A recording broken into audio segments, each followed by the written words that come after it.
Right. So this session is focusing on accessing and understanding and utilizing target samples. And the initial promise of online research was access to a more diverse group of participants than often are available for in-person lab studies.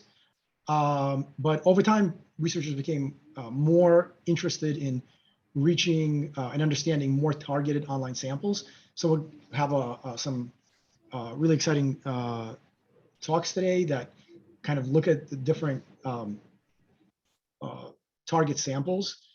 Michael Cohen from University of Pennsylvania is going to talk about looking at age-related decline in personality changes on 3 different online platforms. Yosef Sokol from Veterans Affairs is going to describe a study designed to address suicidality among veterans. And then Francesca Manzi from Utrecht University is going to talk about the gender wage gap on anonymous online platforms. And so, Michael, over to you.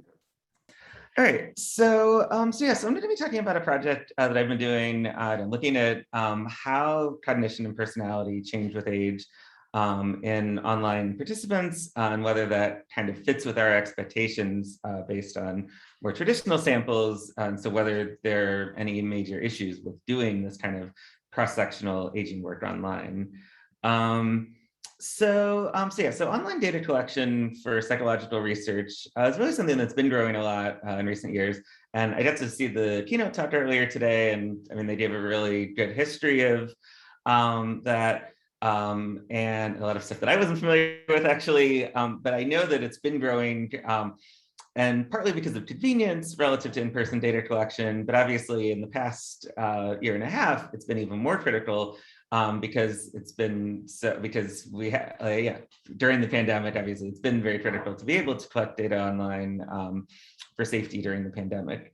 So, but there is still this question: if you're collecting data online, whether data collected online is comparable to data from more traditional methods. And so there have been some notable papers early on as MTurk was first starting to catch on, and these papers showed that the classic experimental results do seem to replicate with MTurk. So one paper was looking at kind of political public opinion studies. One was looking at judgment decision, and actually that paper also looked at judgment decision-making phenomenon. There was another one that looked at classic cognitive psychology phenomenon, and these are notable also because they're reaction time based, and yet those do still replicate online. So again, so that gives some basis to believe that online samples were not studying a totally different population.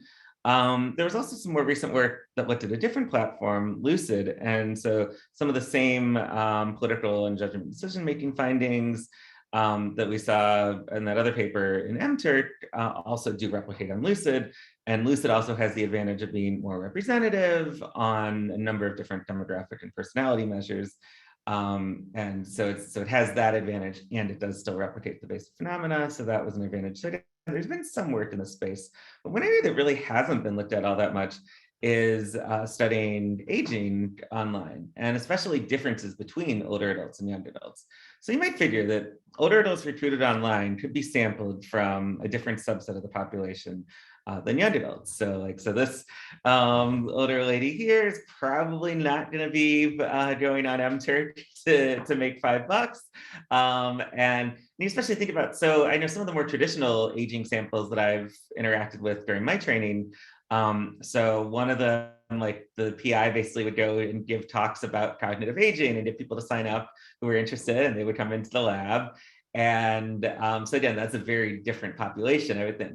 Also, where I am at Penn, we have a more traditional aging sample that's through the neurologists at the Penn Memory Center. And again, it's sort of a, so these are the healthy controls, but they're still kind of affiliated with the more clinical setting. But again, you figure the ones who are going to be finding their way to MTurk especially, and potentially all of these online platforms, are going to be a particularly tech savvy group, where the young adults, and because young adults have grown up with the internet, it's not as special for them to do that. And so it just might not be a fair comparison between old adults and younger adults.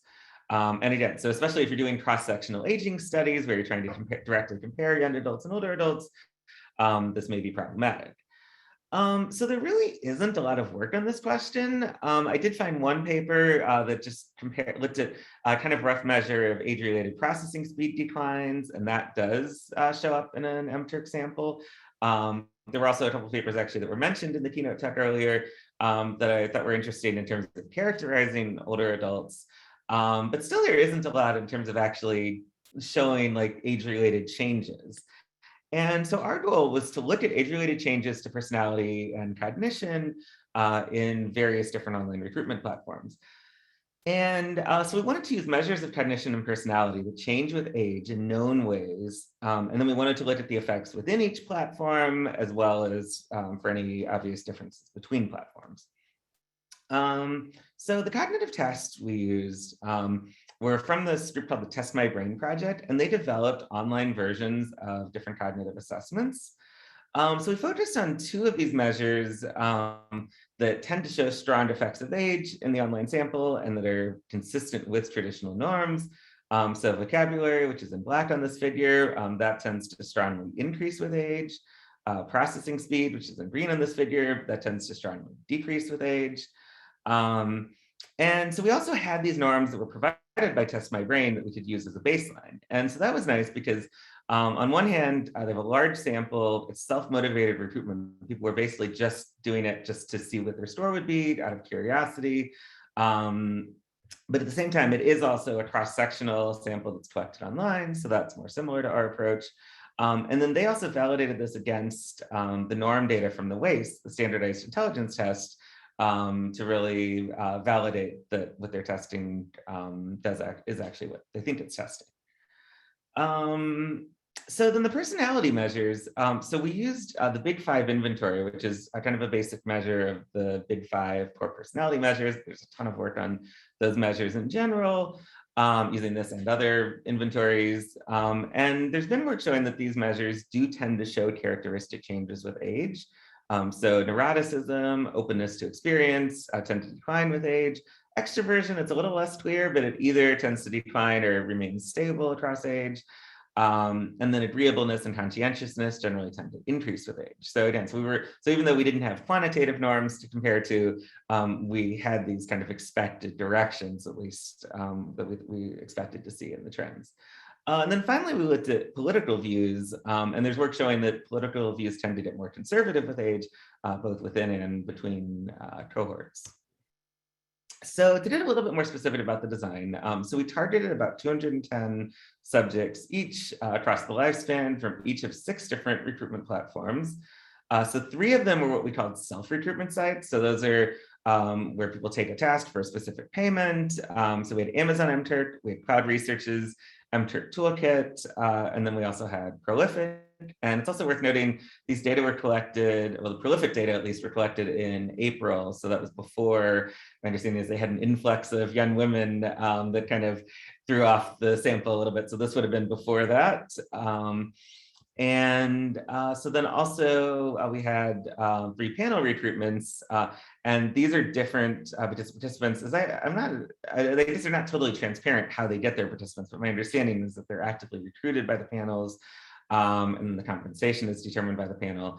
And so we had 3 of these as well. We had Lucid, CloudResearch's Prime Panels service, and Qualtrics panels. And so again, we tried to do an even distribution of participants across the age range, although it did vary a little bit based on the constraints of the platform. And we also limited it to participants who were on non-mobile devices, so either a desktop or a laptop. And I will note, we did have some trouble getting people in the youngest age bracket. Maybe this is why, because I don't know how much 18 to 25-year-olds actually even use like actual computers. So because we just allowed mobile devices, but we did get a decent sample in any case.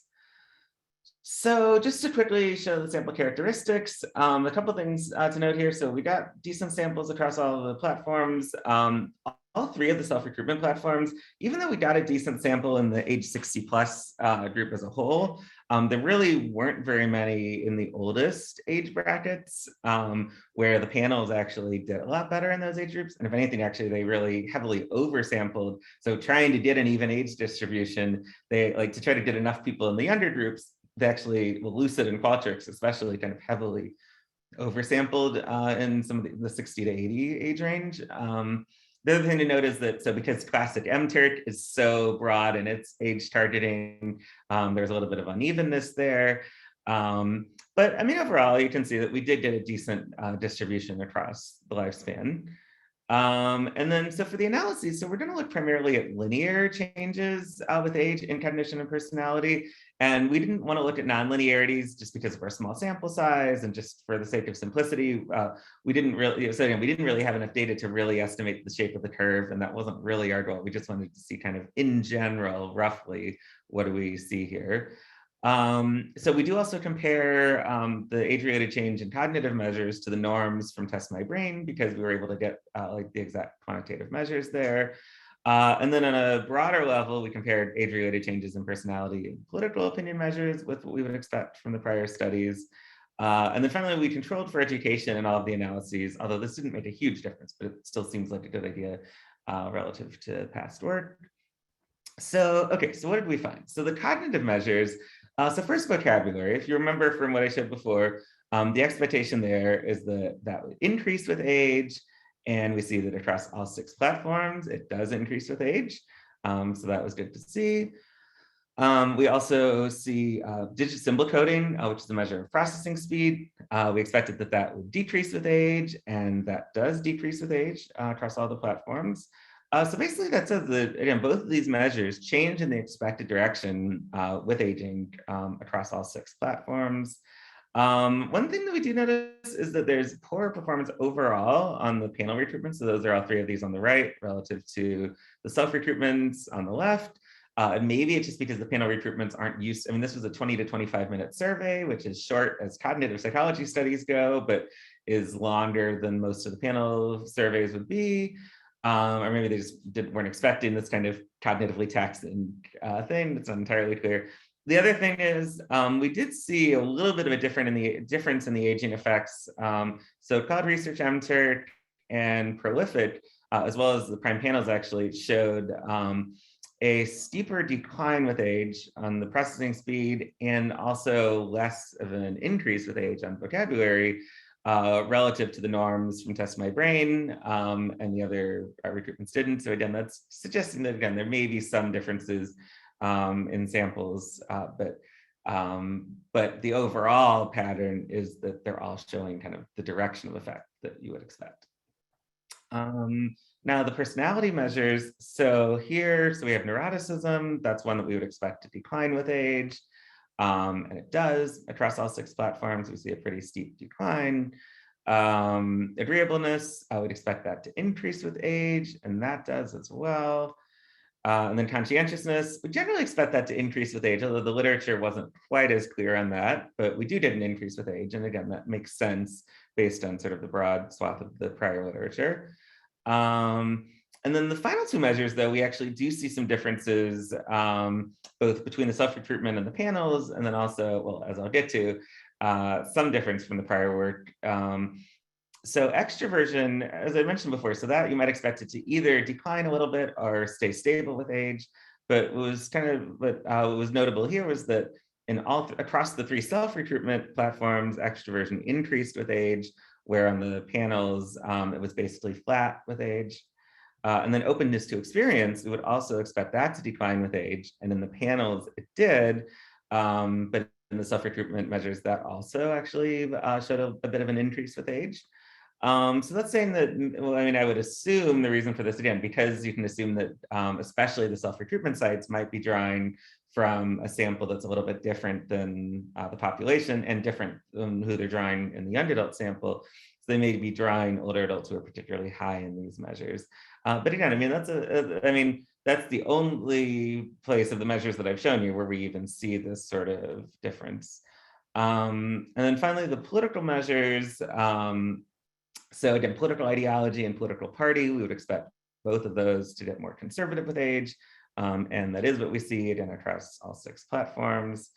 Okay, so the conclusions. So basically, I've shown you that age-related differences in cognition and personality seem to be largely comparable to more traditional samples in all of the paid online participant pools that we looked at in this study.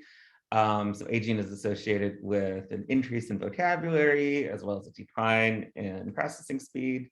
On the personality measures, associated with a decline in neuroticism, increased agreeableness, increased conscientiousness, and increased conservatism and politically. But they're not entirely equal. So again, we did see better cognitive performance from self-recruited participants versus panels.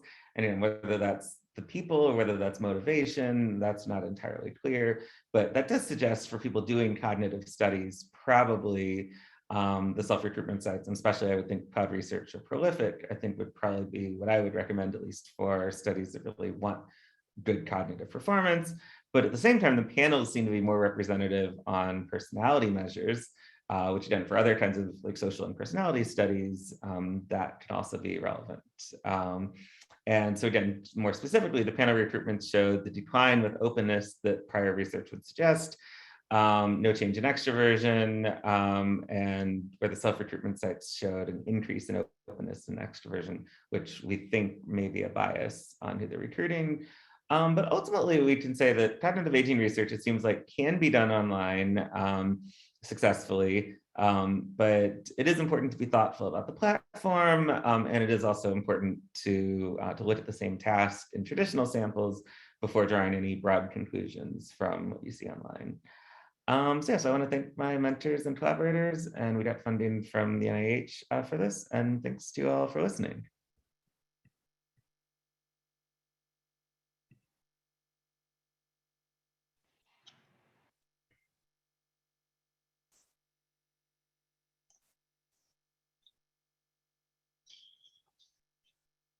Hey, Michael, that was great. I have a question. I always thought that there's such tremendous potential in doing research across the lifespan online, especially considering the kind of resources that were available prior to sampling from the internet. It would seem like this is almost like low-lying fruit in terms of where researchers would go. And actually, if I remember correctly, like probably the very first study that was published with online participants, like back in 1996 or something like that, in behavior research methods, did this study similar to like what you did across different like age groups, looking at perceptions of attractiveness or something like that. But my question is, are there any, like, what are some of the exciting or really interesting research that's being done online across the lifespan? Are you aware of anything like that sort of being done, people being recruited, in that way? Yeah, I mean, I'm not sure about any specific efforts. I mean, again, we've been doing some work actually, so using CloudResearch's platform to look at, I actually, my main interest is actually in misinformation and aging and decision making. And so we've been looking at that. I mean, I think so, and I think people are using it, people are definitely using these online tools. I mean, I don't know of any specific effort to like make a marketplace that is specifically geared towards this research. I mean, I actually also to tell you, I know that there was definitely some discussion earlier in the pandemic because so there's actually been some issues with memory data collected online, and unfortunately our data don't speak to that. So that's why I didn't have any data there, but that's sort of making, I think, cognitive aging researchers a little bit wary of I mean, anything that depends on memory. So I feel like that's something that needs to still be understood a little bit better. But I think there are, I mean, but yeah, but I think definitely there is, I mean, it is so much easier because I mean, I know my experience with getting older adults for studies, I mean, it's a very laborious process usually. And so if we can get people online, like with a snap of the finger in 2 hours, get like 50 older adults, like that's definitely so much easier than the traditional samples. So I mean, I think there is still more work that needs to be done. And I do think researchers are maybe still a little bit skeptical of it, but I mean, I do agree that it would be great if, I mean, our work is kind of a first step for validating it, I guess. Okay, I think if there are no other questions, our next speaker is Yosef Sokol. So I'm a researcher at the VA and as well as Mount Sinai, the Icahn School of Medicine. And my research focuses on suicide prevention as well as treatment. And I'm presenting now about a project that I'm doing where I am using CloudResearch to aid in treatment development. The idea behind this is that there's a need for a treatment focusing on the stage following a suicidal episode, where people may have had either a hospitalization or an attempt, and the stage following that is a time of great difficulty for them and can often lead to future suicide attempts as well. So I received a 5-year research grant to develop a treatment in line with eventually leading to a RCT. And the first stage is supposed to develop it through starting with previous materials created in previous studies and then enhancing them. And then eventually that will lead to a series of open label pilots and then a pilot RCT. But I'm going to be focusing what I'm doing now with the CloudResearch aspect of it in stage 1, which is developing the treatment.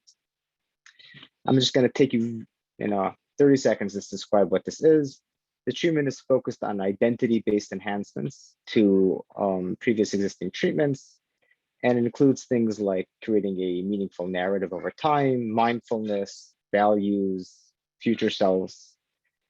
And the takeaway for this purpose is that it has novel aspects, and therefore the materials used, it's important to tailor them as best as possible to this population in a way that is sensitive to their needs. And since this is a grant funded by the VA, it's for veterans who have had a suicidal episode. So part of what's important for this treatment is making sure that the materials are sensitive both to their veterans' identity status as well as to their lived experience with a suicidal attempt.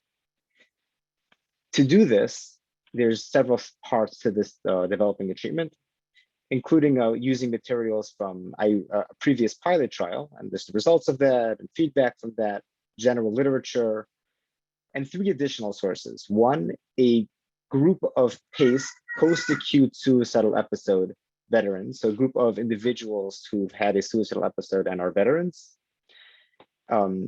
as well as scientific and veteran consumer advisory boards. And then finally, after I update the materials based on that, this novel method, which is recruiting individuals who are PACE veterans, a chunk of individuals, 20 of them or 30, depending upon the feedback, through CloudResearch, and having them actually edit, modify the treatment materials itself. This is both novel, and as I discovered in applying for my grant, reviewers thought that it was innovative, and they very much liked the idea of actually having like a co-developing model where the people that you're doing treatment development for are part of the treatment development process. And that is something that is very hard to do in general. So why CloudResearch? First of all, in general, you could reach difficult to reach populations. It's not easy to find people who are both veterans and have had a suicidal episode and are willing to participate in your study and contribute to several hours worth of work. So this is something very difficult without this novel means of accessing people.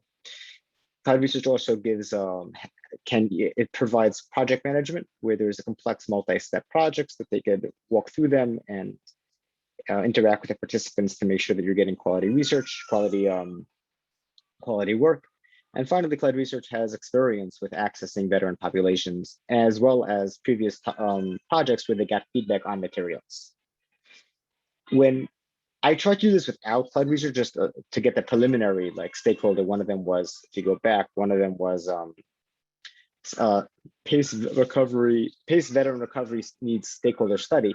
So I reached out to the veterans through my local VA, and I was able to get several, and I was able to interview several, but it would have been extraordinarily difficult, if not impossible, really, to get thorough, meaningful feedback requiring hours of work from 20 different PACE veterans. That would not have been possible, I thought, or practical.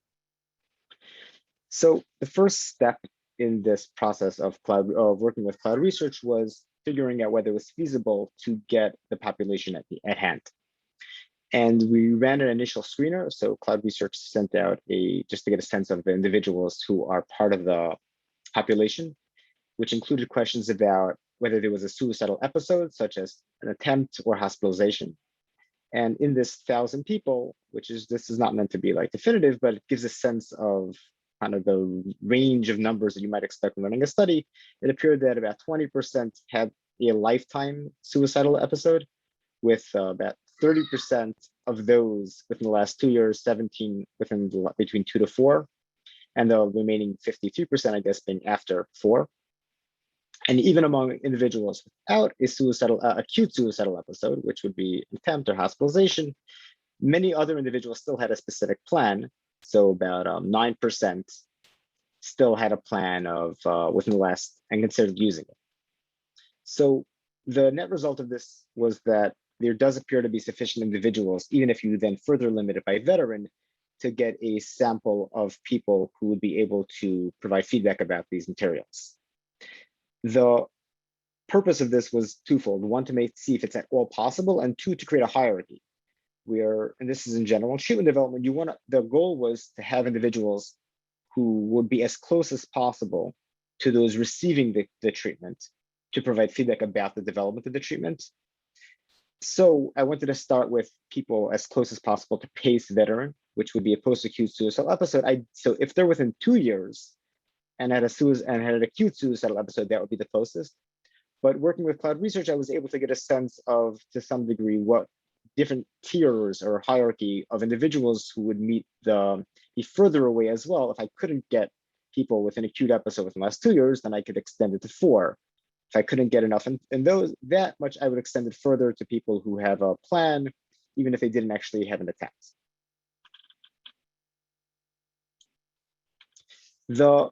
Once this was the general understood to be feasible, as well as the initial modifications were made to the materials based on those other steps.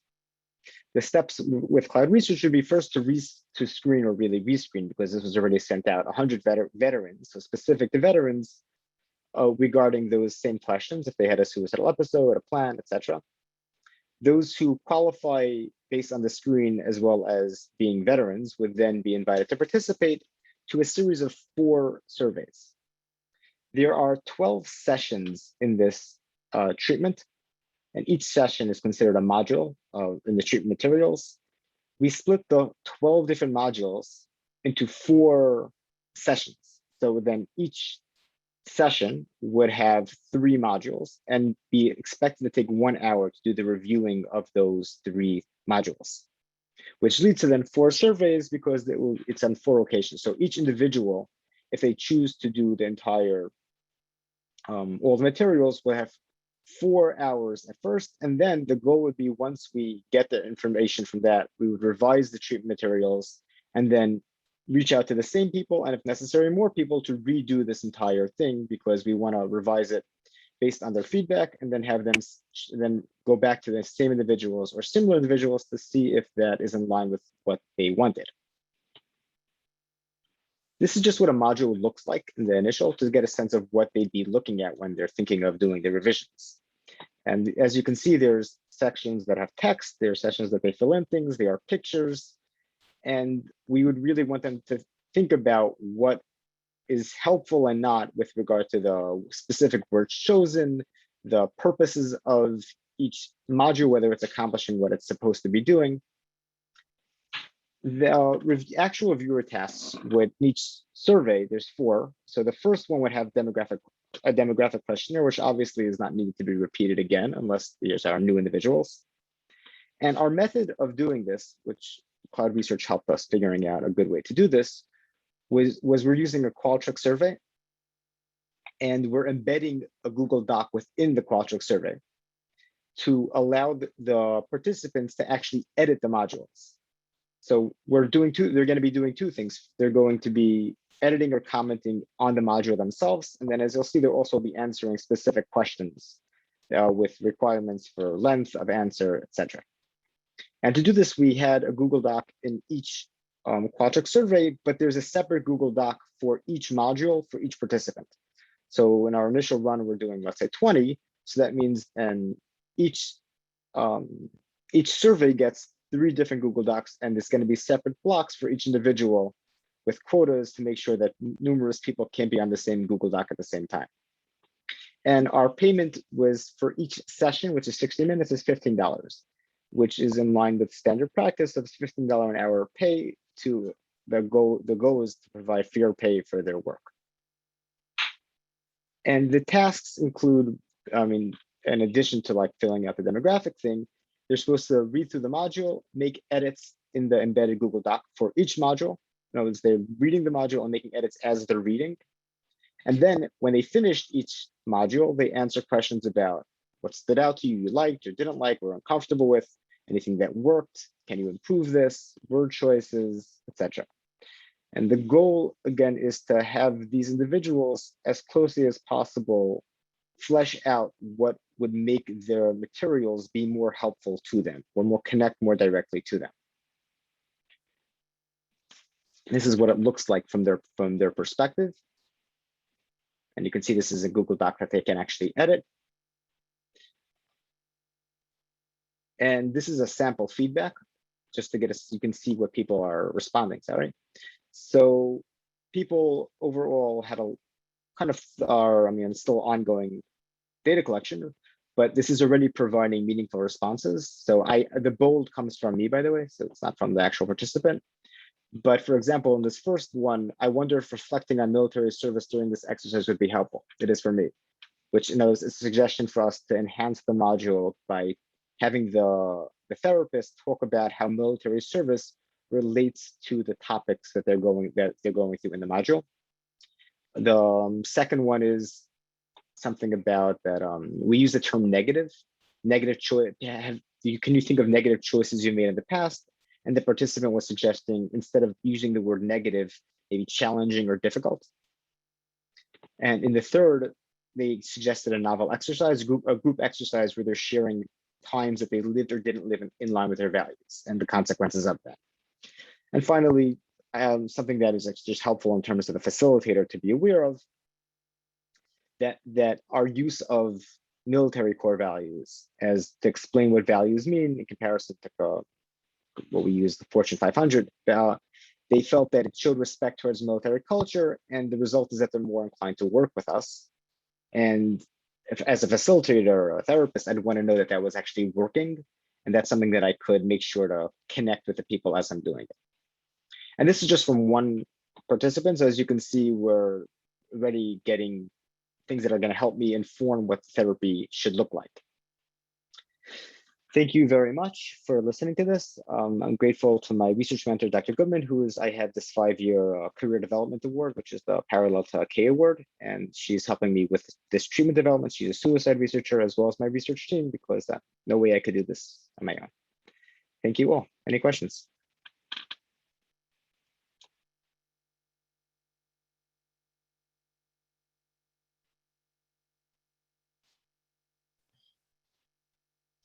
Yes, I just find this really fascinating. This this research, I really feel it taps into some of the incredible strengths of online research in a way that most other studies don't, because first of all you're finding these really rare niche samples that, as you say, are really difficult to find in everyday life. And in addition, you're kind of going beyond just the standard survey tasks and the multiple choice kind of items, and really doing qualitative research and getting some meaningful information from these people in a way that that's really rich. It's really I just find it really fascinating. But I'm just wondering if have you because the question that I always have is, because you don't really know who you don't know who's sitting there on the other side of the computer. Is this person really a veteran, or are they or not? Can you tell from their open-ended responses? Is there something about their responses that make you confident that these people are who they say they are? Because after all, you're paying $15 an hour, and for a lot of people, that's actually like a lot of money that they can make if they try to fake it. So I'm just curious if there's anything that you're seeing that is giving you like a certain level of confidence that you're getting the people who you are looking for. That is a great question, because yes, I mean, it's everybody's online. People are anonymous. They can make whoever they want. In general, when people are online, they can make up a persona. So we have, I guess, a 3-tiered system of dealing with that. One is we're using the CloudResearch whitelist, which is just to improve the quality of the individuals, a higher likelihood that people are not just lying online. We are also, our screener asks questions that it's people who are not veterans are less likely to know, such as like when people leave the military, their discharge papers, the DD 214, and everybody knows that who's a veteran, you know what your discharge papers are called. If you're not a veteran, you may or may not know what those discharge papers. We have a series of questions that are kind of designed to increase the probability that they are veterans. But finally, with regard to the responses, I would say the problem is this is a subjective. I would say yes. You can tell.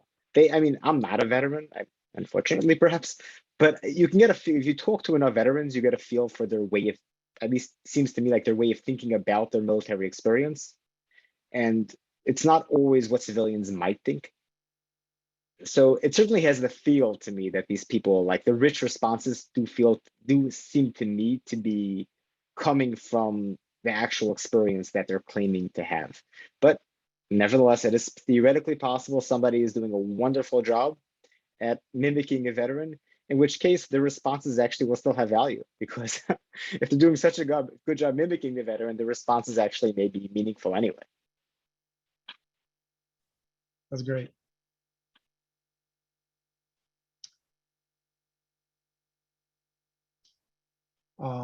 Okay, if there are no other. Thank you, Yosef. Can I ask a question? Of course.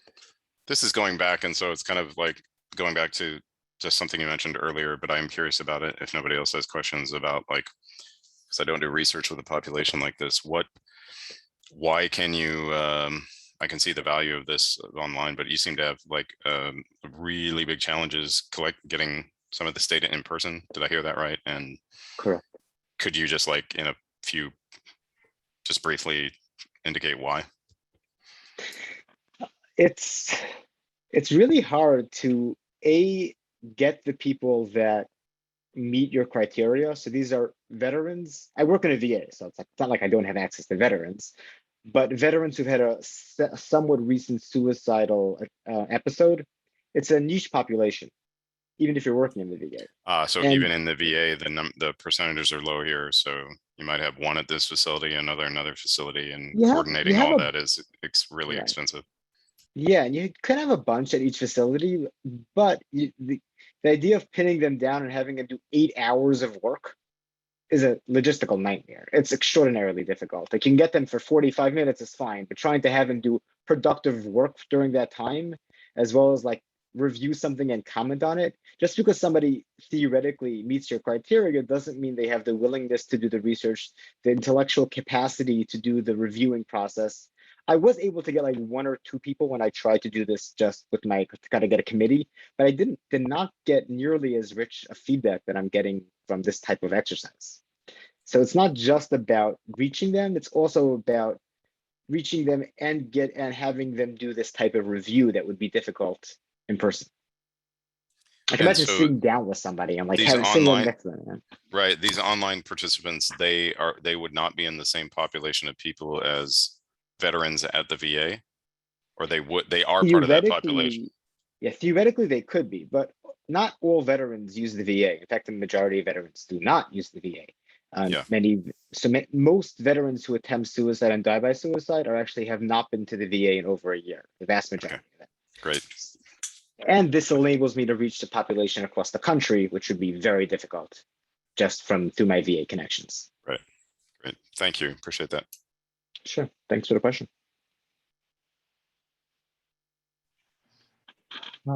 Yeah, okay, that really is super interesting. I think it's time now for our next talk. So Francesca.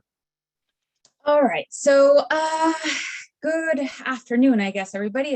It's night for me here, but but I guess it's afternoon for everybody there. My name is Francesca Manzi, and I am really excited to talk to you today about some research that we've been doing in collaboration with CloudResearch about the gender pay gap in new economies. So, as many of you probably know, the gender pay gap continues to be a pervasive problem around the world. Despite several decades worth of work and advancement in gender equality issues in many developed nations, differences in earnings between women and men remain in most. And the US, as you can see here, is no exception. For the past 2 decades, more or less, the gender pay gap has remained pretty stagnant, hovering between 15% and 20% in the United States. So data from the US Department of Labor, for example, show that in 2020, women earned 82 cents for every dollar that men made. Women actually earn less than men in nearly all occupations. And this is true across race, it's true across ethnicity, and it's true across educational attainment. And also, just when you think that the pandemic could not get any worse or cause any more harm, the corona crisis may have even widened this gap. Those are the estimations from a lot of different agencies. But of course, the big question for a long time has been why? And research from a wide array of disciplines have identified several important reasons for this. So some of the most well-studied factors include things like, for example, occupational segregation, where jobs that have been historically male-dominated tend to hold higher monetary and social rewards than jobs that have been more female-dominated traditionally. There also tend to be some gender differences in human capital. So these are observable differences between women and men in the amount and type of education, for example, as well as relevant work experience. Importantly, as you might imagine, there are also structural constraints that limit women's ability in particular to dedicate uninterrupted time to paid work. So this has to do with availability of paid parental leave, things like access to child or elderly care services. So these are the kinds of things that might make it harder for women to have a continuous trajectory in their jobs. And then finally, what is perhaps the most contentious factor, we have, of course, gender-based discrimination. This is something that will refer to any kind of differential treatment of women and men in the workplace by organizations or by employers. Now, the problem is that in the traditional labor market, it's very difficult to tease these variables apart. So a lot of these things are kind of deeply intertwined in actual work settings. However, with the rapid rise of some more non-traditional forms of work, we now have this sort of unprecedented opportunity to re-examine a lot of these long-standing questions, especially questions that are surrounding the persistence of the gender pay gap. And when I say new forms of work, I'm referring to gig economies, sharing economies, platform work. So many of these new kinds of jobs that are characterized by flexible, task-based, and oftentimes online work. So we're talking about jobs that range from running errands, like jobs on TaskRabbit, to selling products like eBay, to driving passengers like Uber or Lyft, and to participating in market or academic research, which is the main reason a lot of us are here today, because we use platforms like mTurk, like Prolific, to conduct our studies. The interesting thing, though, is that these are actual workplaces, right? And that the structure of some of these jobs is such that many of the elements that have long contributed to the gender pay gap in the traditional labor market have been effectively removed. So, for example, in many of these platforms, the work that's performed is rather homogeneous. So if we think about places like mTurk, there are certainly differences between the tasks that workers perform, but the variability is dramatically lower than in the traditional labor market. On the other hand, new job economies tend to be a lot more flexible. Workers often perform their tasks remotely. They can set their own schedules, and they can determine the number of hours they wish to work. And research has long suggested that flexible schedules and remote work should improve women's opportunities and help to decrease the gender pay gap. Similarly, although past experience and certain skills can be important in these jobs, many of these new economy jobs tend to be open to pretty much everyone. So when we think about platforms like MTurk again, the majority of tasks are really out there for all workers to choose. And this is important since workers tend to have the opportunity to freely choose from a wide array of tasks, but also the tasks available do not vary significantly between workers. But perhaps the most dramatic difference between new and traditional economies when it comes to gender-related issues is that in some of these new workplaces, a worker's gender is actually completely unknown. So even though a worker's output might be available to employers, their identity is not. And in this case, we're actually talking about effectively ruling out the possibility of gender-based discrimination on the part of employers. And as everybody here might imagine, research would suggest that this feature alone should dramatically decrease gender pay inequality. But I should mention that an additional aspect that should help decrease the gender pay gap in some of these new economies in particular is that in many of these jobs, pay is pre-established. This means that workers know beforehand how much they'll get paid for a particular task, and it means that payment does not rely on interactions between workers and employers. And we know from previous research that strategies aimed at reducing gender-based bias often highlights these kinds of transparent and standardized job practice because these practices have been shown to decrease gender bias in both decision-making and also in salary allocations. So, given all of this, does the gender pay gap get attenuated? Does it disappear in these new job economies? Well, the short answer is no. So recent research has revealed that much like in the traditional labor market, women earn less than men in new job economies. So places like eBay, places like Uber. But what is more striking is that the gender pay gap persists even in platforms that are completely gender blind. So platforms like MTurk. So specifically, for this talk, I'll tell you about a large-scale study that used data from over 50,000 mechanical Turk workers who had collectively completed over 6 million tasks. And the study revealed that, like I said before, female workers earned up to 10.5% less than male workers on the platform.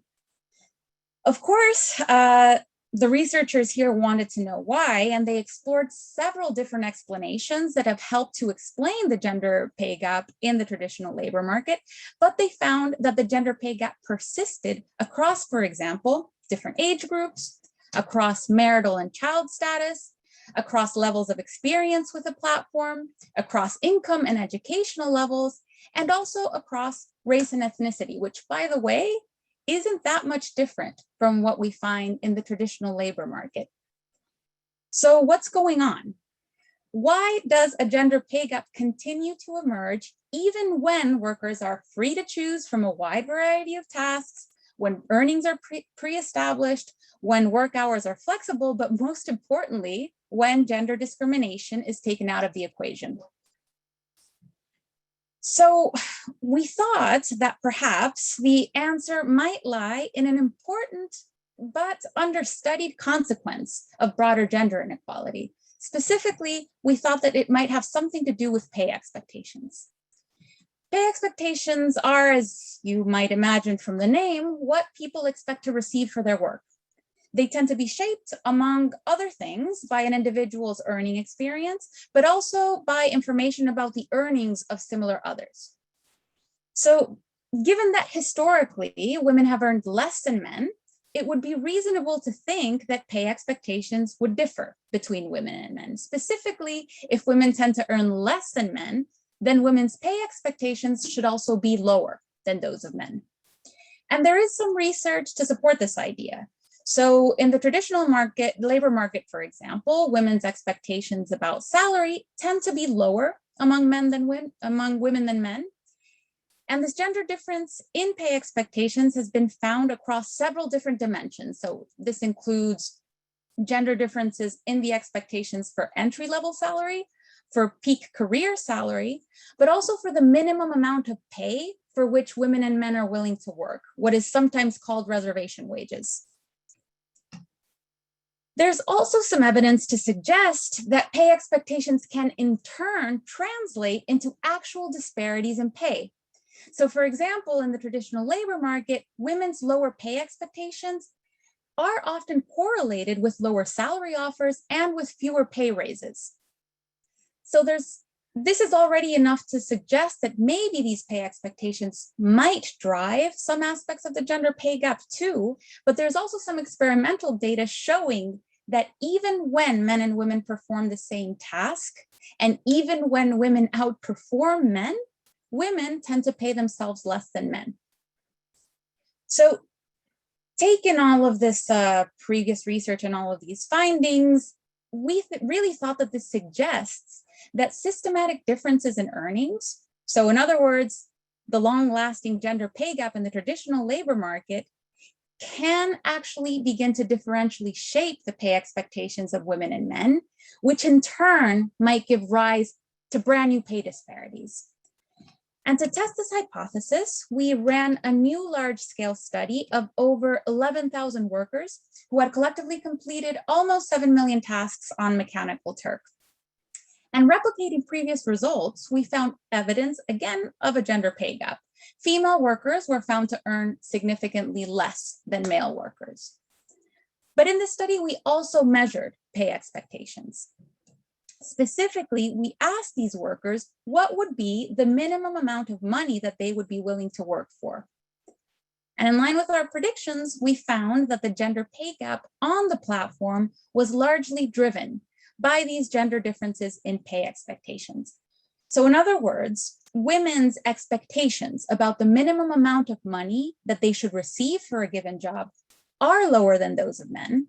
And this difference in expectations explains women's lower wages on the platform.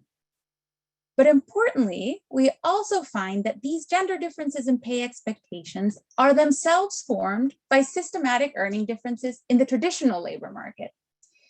So to us, what these findings are suggesting is that a history of unequal pay in the traditional labor market has led women to expect lower payment, which then carries over into this gender-blind economy, creating a brand new gender pay gap. So to us, these results show that even when strategies to prevent pay inequality are implemented, long-standing inequalities can still carry over in pretty insidious ways, and they can continue to generate an earning gap between women and men.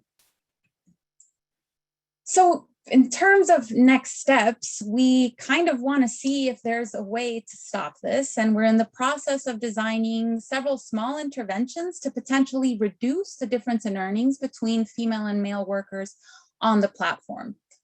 Of course, we can't really change people's salary experience, but we think we might be able to do something to reshape pay expectations.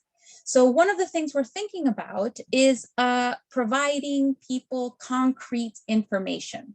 So basically just information about something like information about what similar tasks might pay.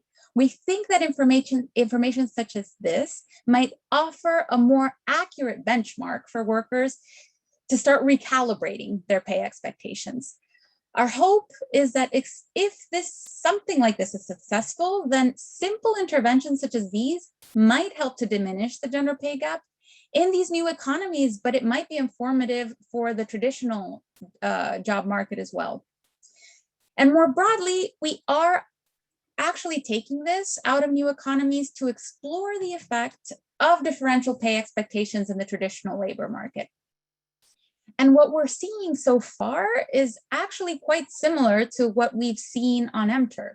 So we recently conducted a study on a representative sample of the US. And again, we found that women's minimum pay expectations are significantly lower than those of men. So basically, I think that the main takeaway here is that pay expectations are important. They may be more powerful than we think, and we should not ignore them. So our findings strongly suggest that interventions aimed at reducing the gender pay gap should focus, at least in part, on disrupting the gender differences in pay expectations. So more generally, we think that these findings really attest to the insidiousness of systematic gender inequality. We can see that even when structural, interpersonal, and individual level drivers of the gender pay gap are actually absent from a workplace, like in the case of Mechanical Turk, longstanding pay inequalities can continue to hinder the value of women's work, even though we might not even notice it. So with that, I'll end. I want to thank you all for listening. For those who are interested, there's a more detailed version of these findings as a preprint in PsycArchive. But for now, of course, I'd just love to hear your thoughts and questions if you have any. So thank you.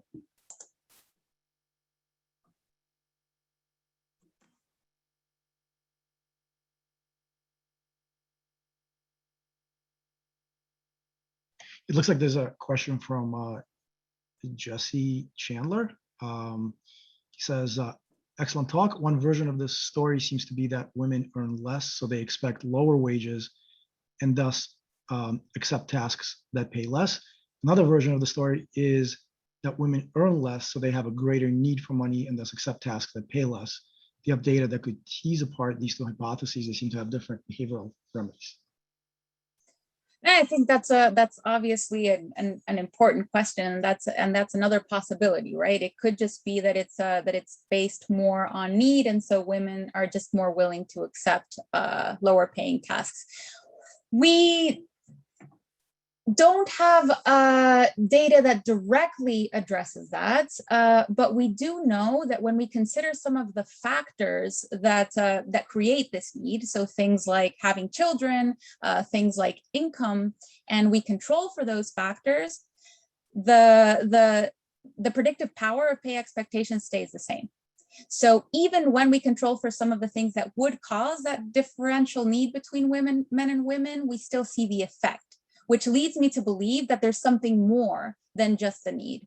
It might just be that well, that's kind of what we're proposing too, that it just comes from the fact that you've just had a life where you've earned a little bit less. So why would you expect anything different, right? And the same goes for men. I think it's something that goes both ways. It's sort of your vision of what you should be earning is going to be tainted in a lot of ways by what your experience has been and what the experience of other people like you has been.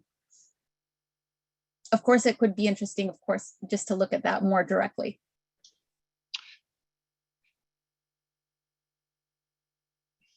Is it the case that you can control for income? So you have women making the same, right, income as men, and yet but yet their pay expectations could be different. Is that possible to address this question?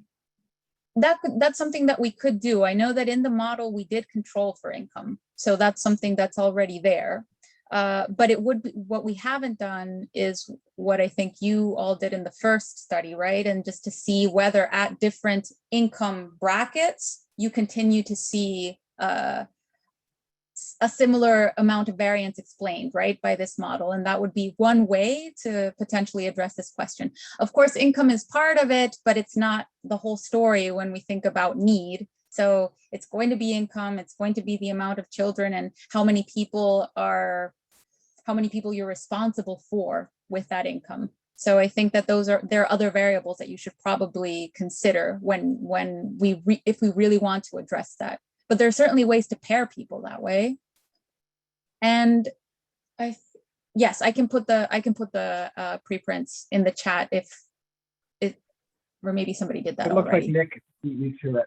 I'll just talk. Oh, Yeah, I think it's great. a little bit more than just including this as a covariate though, because it's really about like perceived need, right? So I don't think you quite get there by just, I don't think you control for the perceived need to say provide for your children by just including the number of children as a covariate. I think you'll find very different expectations between fathers and mothers about where resources should maybe go.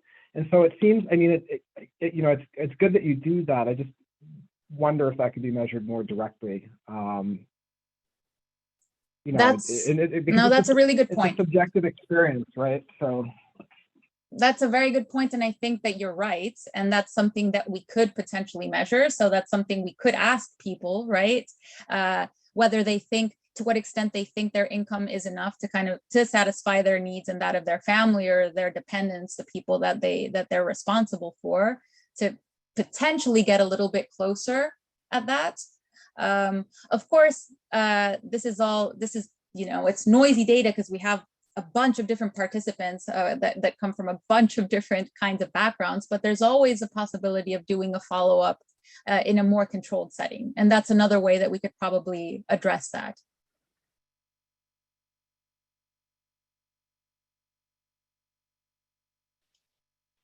So a question that I had was kind of, I'm wondering how you're thinking about how this plays out. So a woman and a man are both on this, let's say on this Amazon Mechanical Turk. They see different tasks for different sums with different amounts of time. And a woman is choosing tasks that pay less than men. Why would, can you explain the thought process according to what you're saying? How does that work? Right. Again, good question. And we don't know exactly, right? This is our first sort of working explanation for what's going on. But what I think is going on, so based on what we're sort of hypothesizing here, is that if you're going through a long list of tasks, right, and you start seeing which tasks you're willing to do, you think which ones are worth it, which ones are not. I think that the threshold for women for what they consider to be worth their time is lower than the threshold that men have. That's what the pay expectations are doing. It's lowering what you think is worth my time. So maybe men will say whatever, that 15 cents per minute might be my minimum threshold. Maybe women might say, no, it's 12. I don't think it's like operating on that level of concrete specificity, but I think that in a more kind of broad level, that's what's going on, that women are just sort of accepting lower paying tasks more easily than men because the threshold is lower, because the benchmark that comes from their pay expectations is lower. So now that like I'm getting thanks, I appreciate that. Like I get a better sense of like a more specific model. Shouldn't that be empirically testable just by looking at different tasks that are paid different amounts of money? And then you could see if you're attracting different varied ratios of gender as the tasks increase in pay? Yes, I think that would be one way of doing it. I believe in the first study, they did see that this is not something that differs between type of task, for example. So it's not that it's not a sort of equivalent to occupational segregation where there's just a different interest between men and women and certain tasks pay more than others. And that's what's explaining the gap, because you see this across different types of tasks on MTurk. So it's not just a preference thing.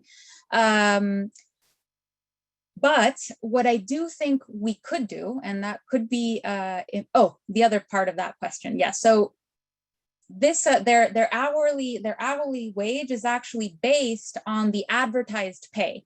So because I don't think that it's that easy to know what people end up making in the end, something that you can know from the beginning is which tasks get accepted and completed by workers based on what the advertised pay is. And from that, we know that it's about choice because it's what each worker is clicking on. So we know in that sense that women are just on average choosing tasks that tend to pay less than the tasks that men are choosing. Now, I do think, and that's something that I would be interested in doing, and we've talked about this a little bit with the team, is actually running some kind of experiment just to sort of to test this empirically in a controlled setting, because we don't know exactly what what workers are seeing, how they kind of interact with the website. We know what they're choosing, but we don't know kind of what their thought process is. So one of the things that we could do, and I think that would be very informative and maybe help answer your question, is to create some kind of setup where we just have a long list of tasks with different characteristics, different levels of pay, and see whether men and women actually interact differently and whether they're choosing differently. Is it that they're choosing quicker? Is it that they just sort things differently? And those are the kinds of things that I think would help us get closer at what that sort of psychological process looks like. Yeah, that sounds fascinating. One last thought, and then I'll stop. Sorry for the barrage. No, this is very interesting for me. I know that Dr. Littman did a study in the past where he had the same task and paid different amounts for it to see if what that effect that would have. I might be curious to do some data mining to see if the different tasks had different ratios of men versus women. If it's the same exact task, the different advertisements, a different amount of pay for the task got different ratios of men and women. If you'd find an interaction like that, that would be, I think, specific evidence to that hypothesis. And Dr. Littman, you could certainly comment on that. I'm sure better than I. So can you just say that again? I was trying to follow as you were talking. So Dr. Manzi's hypothesis, as far as I understand it, that women are selecting the tasks have a lower threshold. So while a man is holding out for a higher pay, a woman would be selecting a lower pay task. Based on that, one would expect that if the same task is being offered at 3 different pay levels, as you approach the higher pay, you'd have a higher percent of men doing it versus women, while the lower ones would have a higher percentage of women versus men compared to the standard amount across MTurk in general. Yeah, it's very interesting because it's not that women it's not like women having anything against accepting high-paying tasks, right? I mean, if a woman sees, I can only speculate, right? But I don't think it's, the choice is coming from not selecting a high-paying task. It might be more like if you have a task available, right, that's paying, $3 an hour, $2 an hour, and there are no other tasks available, then a man might say, you know what, this is not worth my time. I'd rather wait for something better to come along. And if it doesn't come along, well, I don't really care because I'm not going to do it anyway. But you know what? Maybe it will come along and I'm willing to wait. Whereas a woman, because the threshold, like that, right, that reservation wage threshold is lower, might actually take that task. So just speaking to your specific question, I think I don't know. I think the higher paying task is going to be messy just because it has to do with like how easy it is to find those tasks, and super workers or have these apps and they're more likely to be men, and there's that sort of thing. But the lower paying tasks, I think, are I think that, yeah, I would predict that you would find exactly that, because actually in our data, you actually see that if you look at the distribution of wages on the lower end, you have more women taking the hits that pay less. So I think that, and on the higher paying end, men do accept those tasks more, but it's more, I think the main driver is that women are accepting tasks that are paying less in the the correlational data is kind of what we're seeing. So I was curious, like moving beyond correlation to causation, since you had that study in the past where you had the same task being offered at different pays, I think you wanted to see if the quality was different. Yeah. If you offer different pay, and you found that actually there was no difference in quality, which I remember thinking was really cool. It would be interesting to see if there was a gender interaction effect there as well, where the same task offered at different amounts is attracting different ratio of men versus women. Sorry, this is maybe my own, like, I don't have the right to ask for a study, but I was just wondering. Unfortunately, I have the next session to go to, and I'm moderating it, so I can't be late. And I know Nick is going to that session too. So, but this is really great. Thank you, everybody.